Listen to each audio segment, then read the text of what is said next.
It's time for the Black Panther to return to Wakanda.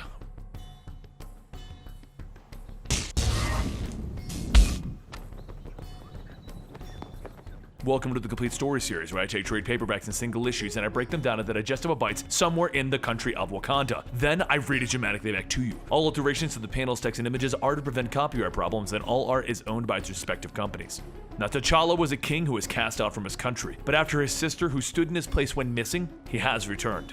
One day on the mound at the vibranium mines, T'Challa wanted to praise the heart of his great country, the miners who mine the vibranium. They are what helped make Wakanda what it is today. But as he stands over the crowd, hoping to convince them to go back to work, he sees something in their eyes: hatred. As the hate spreads, the guards begin to attack the workers, and a riot begins to break out. However, the hate did not rise on its own. Something or someone influenced it. While running through the crowds, T'Challa finds the scent of the deceiver, and soon the scent goes stale, and then the hate begins to fade. Over in the Golden City, Wakanda's capital, Ayo stands before the Queen Mother on behalf of her prisoner Aneka, a captain in the Dora Malaysia, asking to spare her life. Aneka had found corruption in one of the chieftains and she struck him down, and now she stands trial for the murder on her people. The Queen Mother waits in silence and then tells her, no, they will not cast their standard in place of another. She will take no joy in doing her duty, but she will do so even if others falter. Soon T'Challa returns to the capital city and goes to see his mother, the Queen Mother, and she asks him what happened, and he tells her he tried to appeal to the people to return back to work, but they did not hear him. Instead, they were listening to someone else. Upon finding her, though, he will kill her. The Queen Mother tells him that in these times he will do what he must, but know that he is not a soldier but a king, and it is not enough to be the sword, but he must be the intelligence behind it. Meanwhile, though, the woman T'Challa was chasing says that she saw the agony within the people, but she also saw something else: rage. A man asks if she encouraged the rage, but she tells him no, she gave them a gift. She has come to Wakanda not as an exhorter, but as a liberator. The people have learned that there are greater agonies than the wrath of the kings. The people don't hate their king, they are ashamed of him. The man Titu walks Zenzi out into a crowd of people, telling her, out of the rage shall come another Wakanda, with a better and brighter world. Later that night in the prison cells, Aneka waits in her cell, but soon hears a loud boom outside, and when she looks, she sees fire rain pouring from the skies. Moments later, the wall to the cell is blasted open, and Ayo stands there wearing a suit similar to T'Challa's, but before they leave, Ayo tells her that she must not do this. Don't throw it all away for her. Ayo flies out and begins to knock out the guards and takes Aneka, and the two of them fly off. Once they've escaped, Aneka sits with Ayo while she recovers her strength, and Ayo mentions that she knows that they're going to kill them both now, right? Aneka knew that part of her was dead the moment that they condemned her beloved. But now, Wakanda is falling, and their king cannot even save them. So she took both prototype suits, and it is time for them to act as dead women should. The following day, T'Challa sits with his advisors discussing the woman who caused the riot. This woman, Zenzi, was a prisoner who was killing Wakandans, but during her execution, she turned to one of the guards and influenced his mind to attack the Killmonger. T'Challa tells everyone that he has tracked this woman to the frontier at the edges of the Wakandan border, and he will go after her alone. He has seen what she can do firsthand, and he is prepared, and the soldiers, however, are not. The blood of his people are on his hands, and no psychic trick will save her. Over in the bandit compound in northern Wakanda, some of the guards decided that it was time for them to have a little fun with the prisoners. But as the guard grabs the girl, she screams out to save her. The guard tells her not to worry, he will save her. And then he hears a voice asking how they could save the girl when they cannot save themselves. Aneka breaks down the cell and starts taking out the guards until only one stands. The guard points his gun at her, asking if she yields, and then the man is thrown out of a tree supporting the jail. Shortly afterwards, the women and child praise Aneka and Ayo for saving them, and as Ayo looks at one of the younger girls, she tells her that she deserves so much more. She deserved a Wakanda that cherished her. Aneka then continues, but this is the Wakanda that they have. As long as the Midnight Angels breathe, they shall make them pay. Over in the border region, T'Challa infiltrates the facility where Zenzi is staying and slowly begins taking out its guards. Once he's finished, T'Challa enters the facility and finds Zenzi praying. He tells her to not try and get into his head, and she tells him why trifle with his head when she can devour his heart. T'Challa's visions begin to change, and he begins to see the image of his sister, Shuri. His sister begins to ask him, how could he do it? How could he have left her to die? And Shuri begins kicking him, stating, you are no king, you are a fool. T'Challa knows that this isn't real, but this is what he believes, and soon he watches as his people begin to fade, and then he's left alone. When it all fades, he wakes up seeing the guards beating him. He fights back and knocking them out, and he tells the people that these men are responsible for the crimes against their country. They will be brought to justice, and your king will provide it for you. The children gather around one of the women, and she tells T'Challa that these men, they were providing for them, unlike you, king.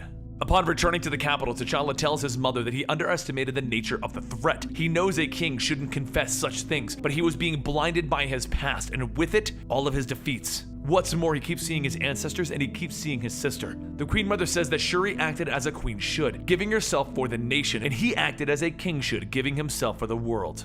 She watched as his father and uncle struggled under the same weight as him, but he is stronger than the kings who came before him. And now, he needs to prepare. He needs to forget what he sees. He needs to stalk the soul. Down in the southwest of Wakanda, by the borderlands, T2 and Zenzi walk through the woods, and Zenzi watches a leaf fall and states, he's here. From the woods, T'Challa jumps in telling the betrayers to fall, and then he begins kicking and throwing the guards protecting T2 and Zenzi. After being blasted away, T'Challa slowly begins to lose the battle as the guards surround him. Zenzi walks over to him and places her hand on him, but before she can use her magic, T'Challa blasts her away into a tree, knocking her out. He then calls out his war dogs, and soon the trees become filled with his personal guards. While the war dogs handle the guards, T2 begins to pour a liquid on himself, and he begins to wipe it away, creating an image of a skull on his face. Vines start to creep out of the trees, and they grab a hold of the war dogs and then T'Challa. And T2 tells him, "You dare accuse me of treachery? You who have plotted with those who have drowned your own people. You who fled Wakanda while it burned. You who left your queen and your own sister to die alone." T2 then picks up Zenzi and says, "Know that a day is coming when Wakanda will be ruled by Wakandans. The era of kings shall end." Once he returns to the capital, T'Challa sits again with his advisors to figure out who that shaman is. One tells him the only thing that they know is that the man's name is T2 and that he was once a pupil of Hakima Shula. And the Queen Mother says, "Changamir." Achille of the War Dogs asks who is that, and the advisor says that he was a philosopher at the Shul. But before that, he was a tutor for King T'Chaka's royal court until the king exiled him for extortion against the monarchy. T'Challa asks if he has anything connecting the two men, and then he shows him a photo of the two of them talking. T'Challa says that that's not enough for a connection, but what he needs right now is for them to find any connections. For the good of the country, they must do this. The War Dogs tell them that on their word they will. But other than that, there is some bad news. For weeks they've been hearing disturbing rumors from the north. They lacked confirmation until last night when an operative sent them footage. Aneka and Ao, the ones who stole the prototype suits, have been marauding throughout the country, and as of now, they've taken over one of the regional areas. Several of the tribes have sided with them and started to assemble communes, calling for elections and writing and enforcing laws. They are having a revolution down there. Elsewhere, with Aneka and Ao, T2 comes to them stating that he wanted a new country that respected everyone equally, and he believes he may have just found it. He comes to offer his admiration for toppling the Jabari tyrant, but what's more, he has come to offer his arms. There is a war coming. Ao says that they are, as he says, a new country, a new nation, but prudence is required. They know who he is and of his battles with the king, and they think that he may prove to be a true friend to their cause. But right now, all they share are kind words and a common enemy that is not yet enough to combine their forces. Back in the capital, T'Challa and the Queen Mother talk as they followed up with the lead on Changamir. She tells him that he is not a revolutionary, he renounced violence, so the problem is not with an old philosopher, nor is his problem the renegade Dora Milaje. The real problem is the people. They have no faith in their country or their king. One thing that T'Challa's father, understood, and Changamir doesn't, is that the first rule of any government is to safeguard the people. T'Challa says that they have failed their people with Doom, Namor, the Black Order, and even threats unknown to them. And the Queen Mother says that there is more. What Changamir understood that his father didn't was that protection wasn't enough.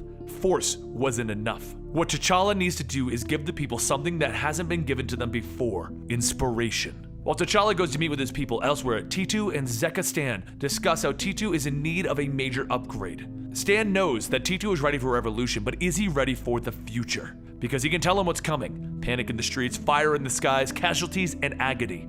During his meeting, T'Challa sees an explosion in the distance in the middle of a crowd, and then more coming his way. The War Dogs watch over, but the damage has been done, and T'Challa picks up his mother. Later in the office, the advisors tell T'Challa that because of the shielding from his suit, the Queen Mother will live. But T'Challa stands there telling them that there will be no mercy. This is a war, and war is their nation's trade. It has been for generations.